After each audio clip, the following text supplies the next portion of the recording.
CCFR's Canada Downrange. Sport shooting is the most exciting and least covered sport in Canada. Come with us as we travel across our great nation to discover the coolest events, amazing locations, and the most interesting people.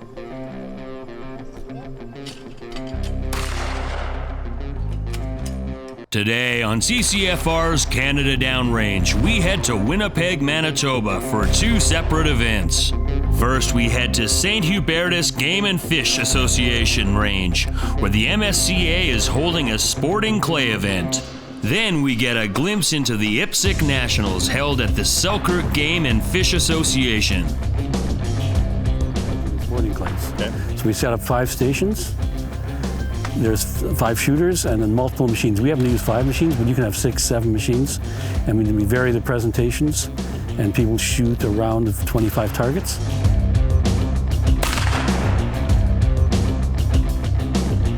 Oh!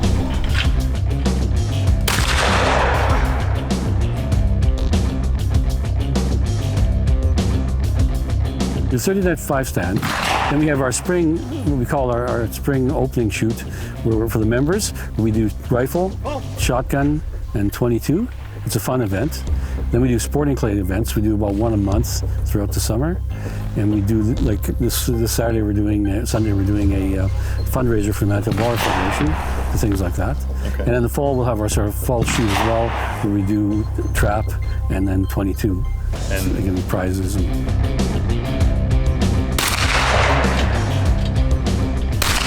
It's a hobby for me. Yeah. Since I don't have no other hobbies, Right. that's my only hobby. You always get a different angle, a different target presentation, and that makes it interesting because I used to go hunting. Right. That improves your hunting skill, and obviously you get a little bit more games.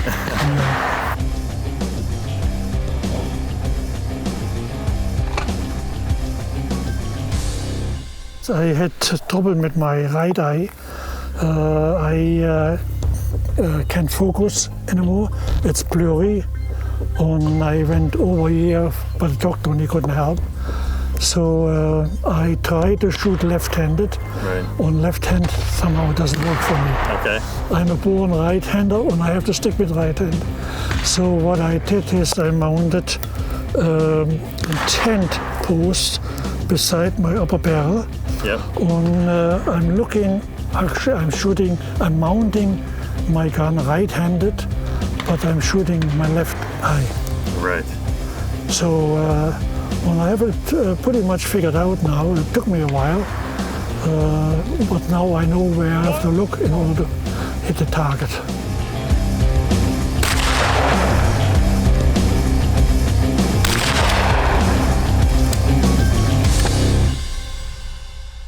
It can change. The nice thing about sporting clay is you can change the presentation, Right. and it's never the same thing. It's like Andy said, the variety of targets that you shoot at, they tend to emulate hunting situations a lot better than trap and skeet do. Whoa.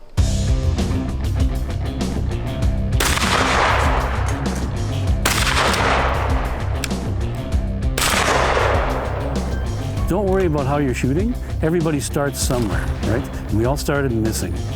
And you got to pay your dues. You know, you're only going to get better by shooting. Right. Get a gun that fits. Try some of the members' guns. People are always going to be friendly. They're going to offer you to use their gun if you don't know. And yeah, you can spend as much or as little as you want. You don't need to have a top-end shotgun. Right. There's guys shooting sporting clays with pump actions, right? Right. So. And they do quite well.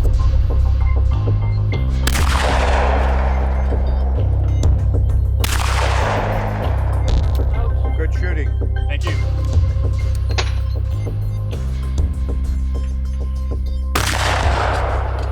You have a rifle range? Rifle range, and we have the trap, and then our 5-stand, and as well as trails for sporting clays.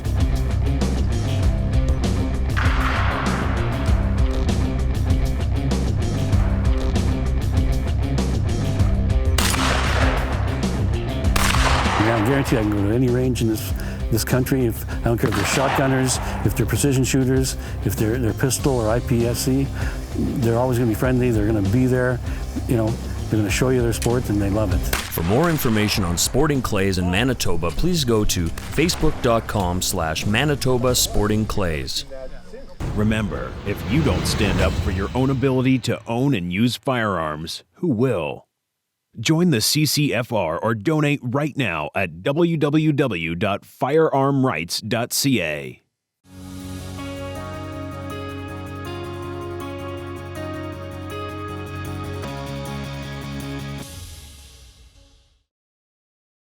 Pro tip of the day, again, is going to be another legal tip for you guys, but it's very important. These are very important things, as when you break the rules with firearms, they result in criminal charges quite often, so we want to avoid those at all costs. So today I'm going to talk about ATTs. Now, there's a big disclaimer that comes with this.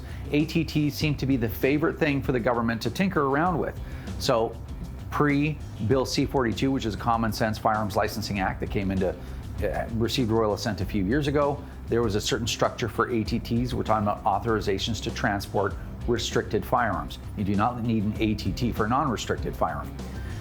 Then after Bill C-42, which is right now, as of today, the current situation, ATTs are a certain way, and now we have Bill C-71 coming up that want to change ATTs again. Apparently, if we just keep changing ATTs, all of the criminal use of firearms will just go away, because that's really the problem. It's the way that we structured ATTs. But anyway, a little bit of sarcasm for you.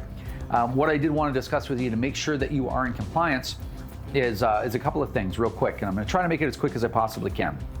A lot of people may or may not know that this little piece of paper, which is 1/4 or 1/3 of a sheet of paper that your PAL comes on, that's stuck to it, and you pull your PAL off, you actually are obligated to carry this piece of paper. I did another video on that. But this piece of paper is actually your ATT for your restricted firearms. Now, the change that was made in Bill C-42 is that you're automatically going to get this ATT, but it can be revoked under specific circumstances if need be. But this is the default that you're going to get. And I'm going to discuss that real quick. Where are you allowed to take your restricted firearms if you have an ATT such as this? So it says right here, and I'm going to stress a couple of things real quick, is you can take your firearms to 5 places. Number 1, you can take your firearm to and from a gunsmith to have your firearm serviced. Number 2, you can take a firearm to and from an approved shooting range in your region, which is typically your province. Typically, it changes from province to province, but that's more or less the way it is. Number 3, you can take your restricted firearm to and from a gun show. Number 4, you can take your restricted firearm to and from a peace officer to turn the firearm in for destruction or to have it verified. This is probably the least known regulation in firearm ownership. Most firearm owners won't know what I'm about to tell you. So when your PAL comes in the mail, it comes stuck to this large piece of paper, very much like a credit card does, right? There's some glue and you pull your card off and whatever. And I think we're all very used to taking that piece of paper and throwing it. And you know what? That's completely reasonable, because you think that your license is exclusively that card that they provided you to show that you have a firearms license. But a lot of people don't realize you must keep the bottom third of that page. It kind of looks like this, okay? And you have to have it to be able to present it upon demand of a peace officer, okay? And along with that, this piece of paper, even though most people say that you don't have to carry a paper ATT, this is your ATT and you do have to carry it. A lot of people don't know that. So I'll even read this for you.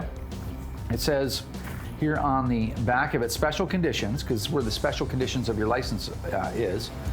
Carry this document with your license card, as you must be able to produce this document on demand if requested by a peace officer or other authority. So isn't that interesting? You actually have to have this piece of paper. Now I will tell you that photocopies are okay, but you do have to have this thing. So anyway, I bet you might be able to bet your neighbor that has a PAL on whether or not you're obligated to carry that piece of paper, and you might win yourself, who knows, a case of beer or $20 or what have you, maybe a box of ammunition.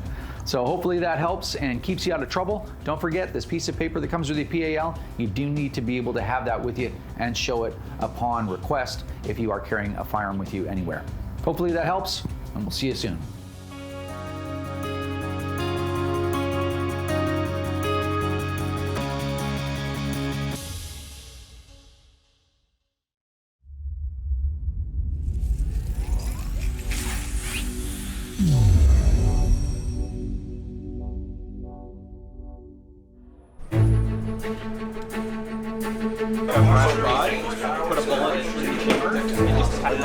You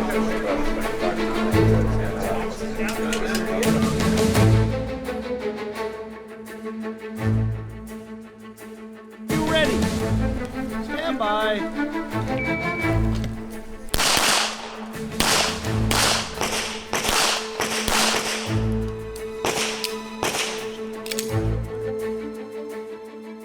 IPSC, IPSC, the acronym, stands for the International Practical Shooting Confederation. And so the courses of fire, the shooting challenges that we build and attempt to shoot well here have some basis in military and police training doctrine from many, many years ago. It's long since gotten away from the military and police doctrine, but the P, the practical aspect, leaves us with a little bit more realistic approach to the employment of a firearm in a practical environment. Whereas the three-gun stuff is they can be quite a bit more imaginative. They can build all manner of fancy contraption type targets and stuff, whereas the IPSC rulebook limits the types of targets that we can use in an effort to keep the sport more practical. 12 IPSC targets, round to be scored 24. Start position. Yeah, like oh, I see. That's a different story.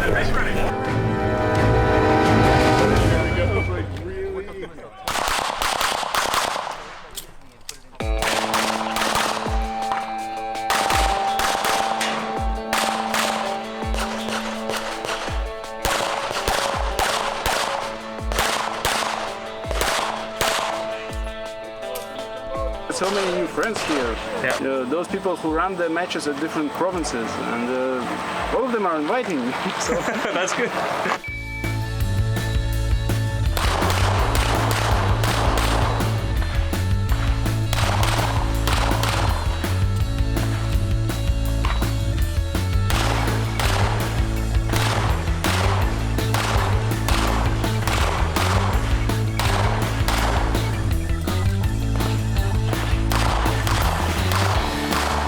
There are 350 competitors for a round number. I think the number was about 358 competitors.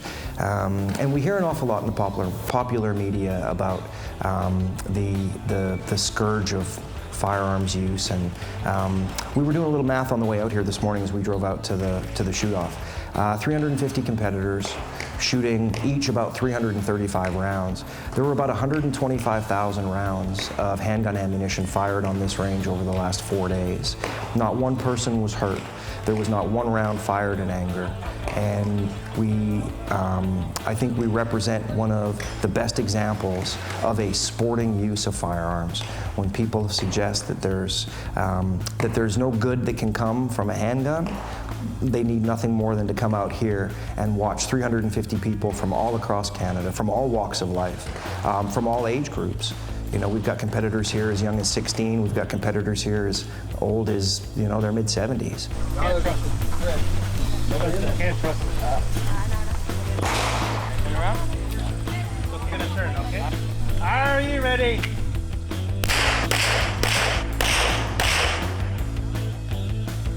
Your team, it's one of my best matches.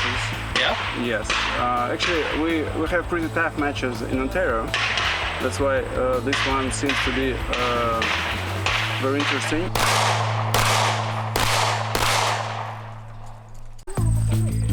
Uopa! Uopa! Uopa!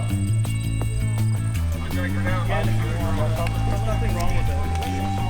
I went. Stand by.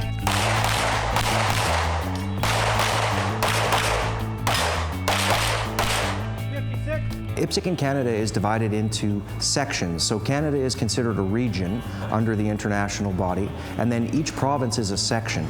So Alberta, as a section, has a method of determining who represents the province on the various teams. Other sections or other provinces may have different methodologies that they employ to determine who's going to represent the province. But in Alberta, there are 5 teams here. So that's 20 competitors, 4 on each team.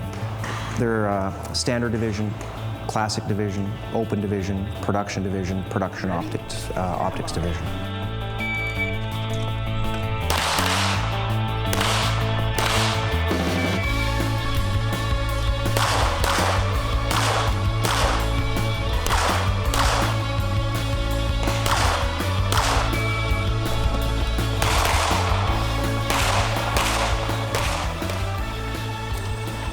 diverse. So 18 stages. Yep. All of them are different for different levels. And you can express yourself in the best way in this. If you fail somewhere, you can get better on the other ones.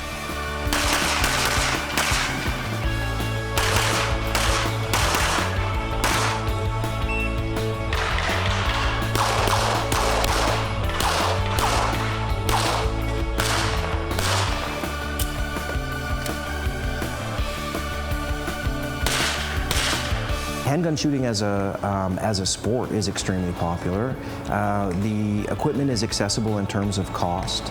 So to purchase a rifle suitable for competition and all of the allied and associated equipment be quite expensive. I don't think that's the only limiting reason, but there seems to be more interest in handguns as a firearm for competition purposes. They're smaller, they're easier to transport for sure. So I also think that the rifle and the shotgun aficionados can get some satisfaction out of shooting 3-gun competitions where they get to shoot rifles, shotguns, and handguns all in the context of the same match or the same competition. Whereas the IPSC rulebooks, if one is going to sponsor a rifle competition, it is all rifle. If one's going to sponsor a shotgun competition, it's all shotgun. So it's not 3-gun in the sort of common parlance. 3-gun these days means get to go out and shoot your rifle, set it down, pick up your shotgun, shoot your shotgun, set it down, pick up your handgun. So a little bit different of an approach that IPSC takes.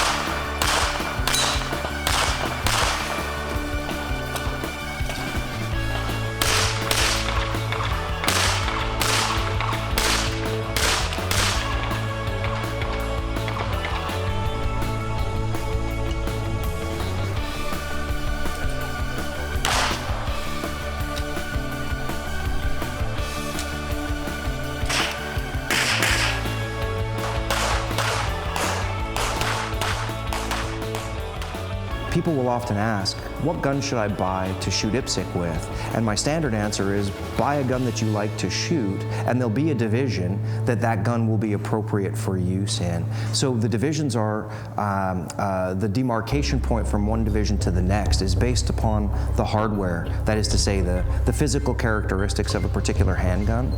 And so standard division, particular requirements for the guns that are used in that division. Production division, particular requirements for the guns that are used in that division. So everybody gets to shoot the same challenges, the same courses of fire, but at the end of the match, the standard division shooters are scored against the standard division shooters, the production division shooters are scored against the production division shooters. So there are, in fact, if there are 5 divisions represented in the match, there are 5 winners, 1 for each of the divisions.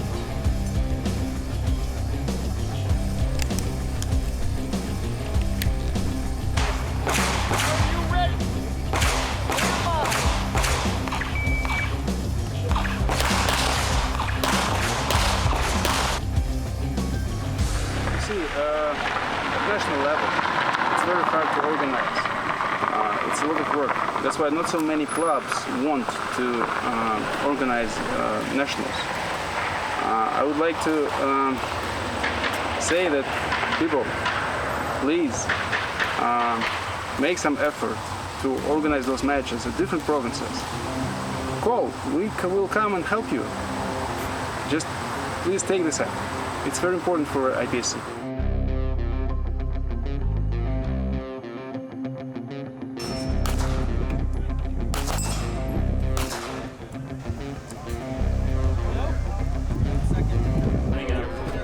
First thing in the morning. I mean, 129.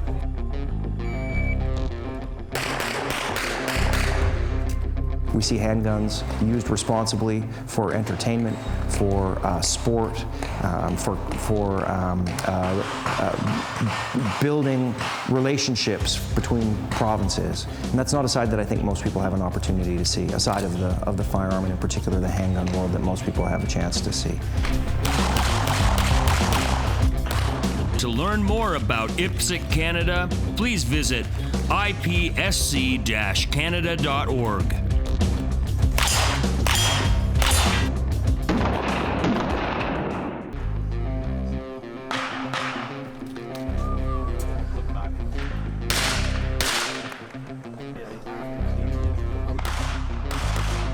All right, let's keep going. Okay. And that makes it interesting because I used to go hunting.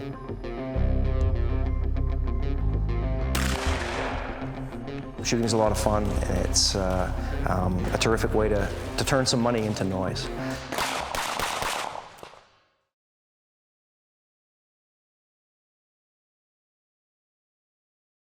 Remember, if you don't stand up for your own ability to own and use firearms, who will? Join the CCFR or donate right now at www.firearmrights.ca.